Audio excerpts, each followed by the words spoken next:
হনুমান যদি বলতো আমি শুধু মহাদেবের পূজা করি, শ্রীরামচন্দ্রকে মানি না, তাহলে কেমনটা হতো? যদি তিনি ভাবতেন বনে বনে ঘুরে বেড়ানো আর হারানো স্ত্রীর জন্য বিলাপ করা একজন সাধারণ মানুষকে আমি পূজা করব, রামচন্দ্র যদি ভগবান হন, তবে তার স্ত্রীকে রাবণ চুরি করলো কিভাবে? নিজের স্ত্রীকে রক্ষা করতে পারে না, এ কেমন ভগবান? তবে কেমন হতো? যদি অর্জুন বলতো আমি শ্রীহরিকে গুরু মানি, শ্রীহরি একমাত্র ঈশ্বর, শ্রীকৃষ্ণ আবার কে?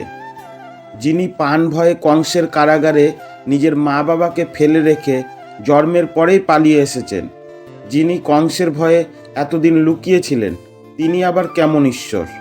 যিনি অলৌকিক ক্ষমতা বলে কুরুক্ষেত্রে যুদ্ধ আটকাতে পারেনি, তিনি হবেন আবার গুরু?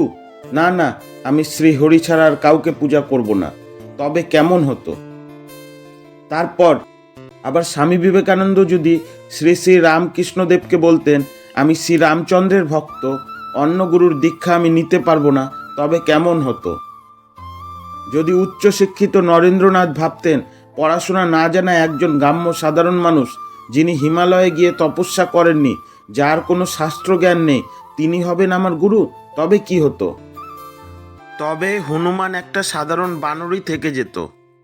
মহাবীর পরমভক্ত হনুমান রূপে জগতে তিনি আর পূজিত হতেন না। অর্জুনের পক্ষেও কুরুক্ষেত্রে যুদ্ধে জয়লাভ সম্ভব হতো না।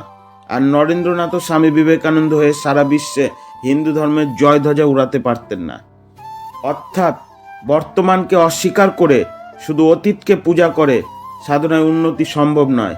সর্বশেষ বর্তমান পুরুষোত্তমের মধ্যেই পূর্বের সকল অবতার, সকল গুরুর অস্তিত্ব বিদ্যমান, তা বুঝতে না পারলে ঠকতে হয়। আকাশের কল্পিত ঈশ্বর নয়, রক্ত মাংসের জীবন্ত ঈশ্বরই আমার শ্রী শ্রী ঠাকুর। জয় গুরু।